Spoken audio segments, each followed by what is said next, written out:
I'm going to explain why a pension might be the most valuable thing in your retirement and the key decisions you'll need to make sure it works well for you and your family.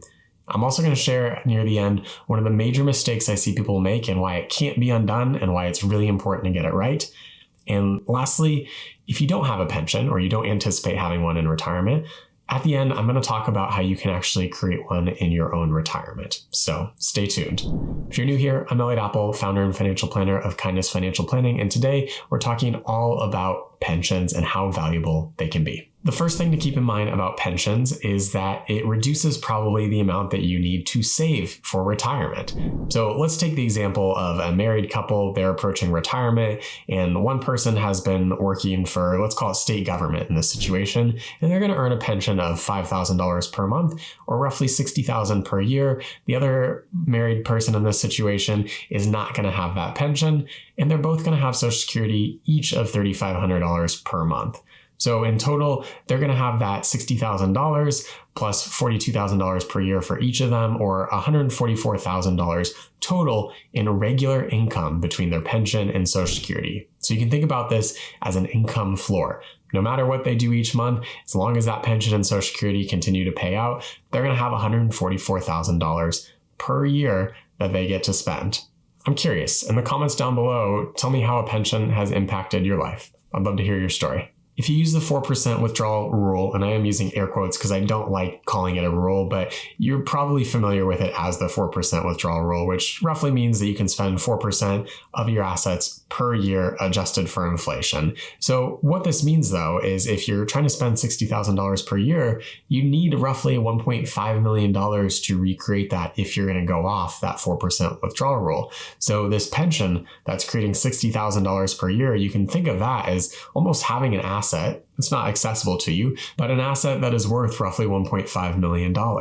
So there's people out here that are receiving these pensions that are worth hundreds of thousands of dollars or $1 million or more dollars to them. You don't necessarily see that on the balance sheet, but that's what it would roughly be worth in that sort of open market, if you will. You can imagine if you had to save $1.5 million, how much more would you have to save per month? Well, it depends on when you started, but it's a lot more versus someone that didn't have that pension. So when it comes to savings, oftentimes what I see with people is they're still saving a regular amount, but they're not pressured or they don't feel this stress or this anxiety to save as much as someone with a pension, because oftentimes the pension is going to cover a good chunk of their overall spending. Maybe it's all of that combined with Social Security, and the investments are just making up a small shortfall, or they're helping with travel or other sort of supplemental expenses that they want to experience, or they're leaving all those investment assets to their kids or charity as a legacy gift at the end of life. I will say it is important to have some investments because depending on the pension and how that's structured, you may or may not have a cost of living adjustment. I've seen pensions that have one every single year. I've had someone that are done every maybe 5 or 7 years or certain votes, or if investments within a certain fund do well. So it's not necessarily always a guarantee. So that's why it is important to still save, but it's probably less than someone without that pension. So knowing how much you need to save is really important when you have a pension, knowing that it likely can be a lower amount, but it doesn't necessarily have to be if you're just a regular saver. There's other ways to spend those assets in retirement. And finally, I would say pay attention to the solvency of the company. So if you're receiving a company pension versus a county or state or federal government, there's just different risks within those. If a company goes under, there are some safeguards and some backstops that I won't necessarily go into, but it could mean an adjustment in your pension in the future. And we've seen that in the past with certain companies, but then also if your county, how's the finances there, and have there historically been any adjustments to the pension, or is there any risk of that in the future? It's lower odds in that situation, but it's just something to be aware of as you decide how much to save towards retirement.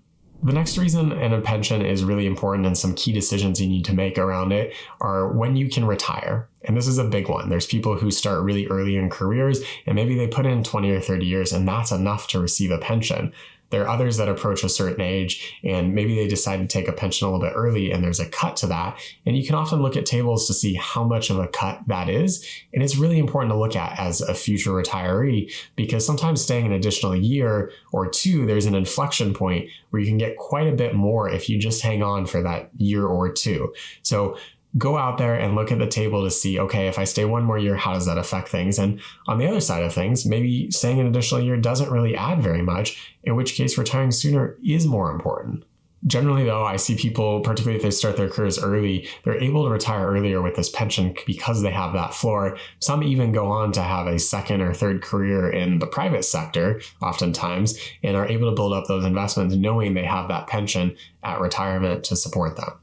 The other thing about having a pension is that it's a longevity hedge. So oftentimes if people have investments, they're worried about how long will these investments last me? What will the sequence of return risk be in early retirement? Are they going to last this long, this long, this long?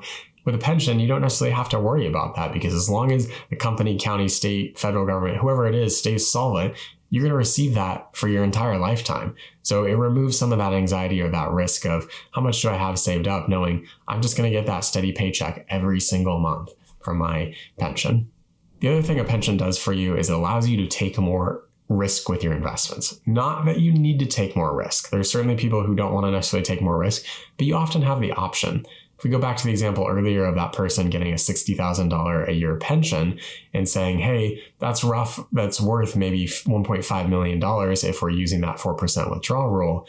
Well, if you think about that as your fixed income or bond portion, you can probably take more investment risk on the investment side of the equation just because you're getting that guaranteed monthly income. You could think of that as the bond or the safer, more conservative side of the portfolio and allow you to take a little more risk to have more opportunities for growth. Again, not necessarily that you have to, but you usually have that flexibility because you're not taking as much from the portfolio. So you're not as susceptible to sequence of return risk. If you retire, you're receiving that pension and you're not necessarily taking large withdrawals from your portfolio before Social Security starts.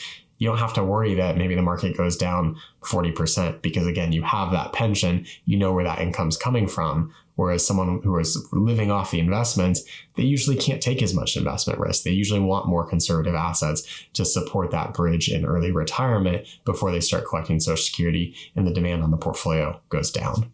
One of the key decisions and the area that I see people make mistakes the most is the payout option. So in most pensions, you'll have a single option or a joint life option. And then there's a third option where you can take a lump sum instead of the pension. And it's really important to understand the risk and the pros and cons of each of these in your particular circumstance. So single life option is great. It's usually the highest benefit amount.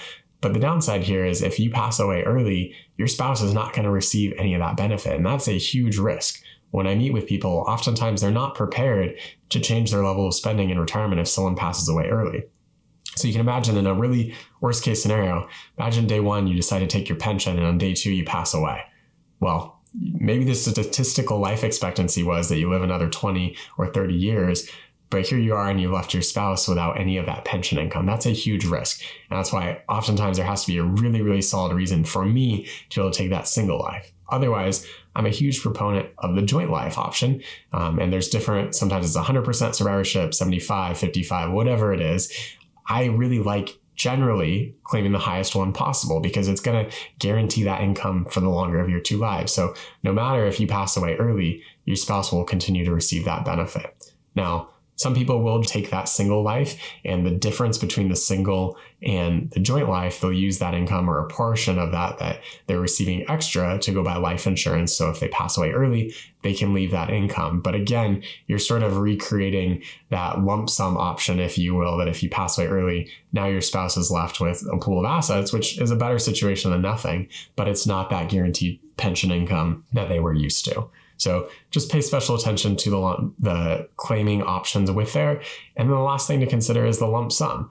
And what I'll do for this for people is run a return calculation to say if you pass away at this age, this age, this age, what's the actual rate of return and how does that compare with investing? And just so you can see, some of those are really generous and it's a pretty high rate of return. Some are lower. So if you have that option, do the math for you and also think about, do you like that guaranteed pension income each month? I know a lot of people love that. And if that's the case, maybe you go that way, even if the math doesn't necessarily work out in your favor. Another benefit of the lump sum is that you get to control the taxation. Once you get the pension, you don't have control over your income. You're getting that every single month, which is obviously a big benefit in many ways, but it doesn't allow you to more finely do Roth conversion projections and other tax planning strategies because you're getting that income.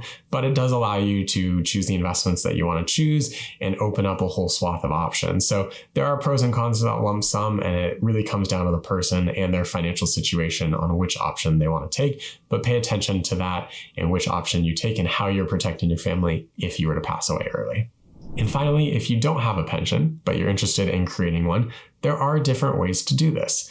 One option that people sometimes throw out there is if you've had a successful career in the private industry, potentially switching and going to a job that offers a pension. There are some places out there that even with 5 years of service and you go into retirement at a certain age, you may be able to get a pension. Now, it's not going to be a full amount like someone who worked 20 or 30 years typically, but it can help supplement and add that floor of income that you receive each month. Even a few $100s sometimes can make a huge difference for people. And another benefit to that is sometimes if you end, oftentimes those jobs have healthcare options that you can continue in retirement that would be better than going out into the private marketplace and buying it. You can also delay Social Security a little bit longer to get higher benefits later on for the longer of your life. And that can be helpful to just increase the amount of income that you're going to receive. You'll have some years where you're not getting it, but then a much higher benefit later on by waiting. Another option, which a lot of people aren't a fan of, are annuities. And I'm not saying necessarily to go out and buy an annuity, but annuity essentially is a pension. You're giving up a lump sum for a monthly payout. It's a little bit different just because of who it's coming from and cost of living adjustments and those sort of options. But that is an option out there. If you're really starved for income and you want that, an annuity is something that you could look into. And then finally, not exactly a pension, but I think a lot of people fail to realize that if they have a large pool of investment assets, you don't necessarily have to live off the dividends or the interest in the portfolio. You can sell down part of your price appreciation to create the income stream that you need. And if you have a globally diversified portfolio that includes stocks and bonds, you can choose where to sell from during retirement. You don't have to take all risks in stocks. You could use some bonds for that payout. You can use a bucket approach. So there's different ways to create that income. It's not identical, but it's a different way of reframing it to feel more comfortable to spend. Because in my opinion, one of the greatest things about a pension is that it gives people the ability to freely spend because it's coming in each month. So if you can recreate that income stream that allows you to freely spend, that can be a really freeing and great thing to do. The bottom line is pensions can be an incredible source of value in retirement and sometimes the most valued possession in retirement. It's going to recreate that income stream that you want and provide that ground floor that it's there every single month. So don't underestimate the pension that you have available if you do. And if you don't have one, consider recreating one in the ways that I talked about and pay very special attention to the payout options because you get one chance to do that right and typically can't undo it.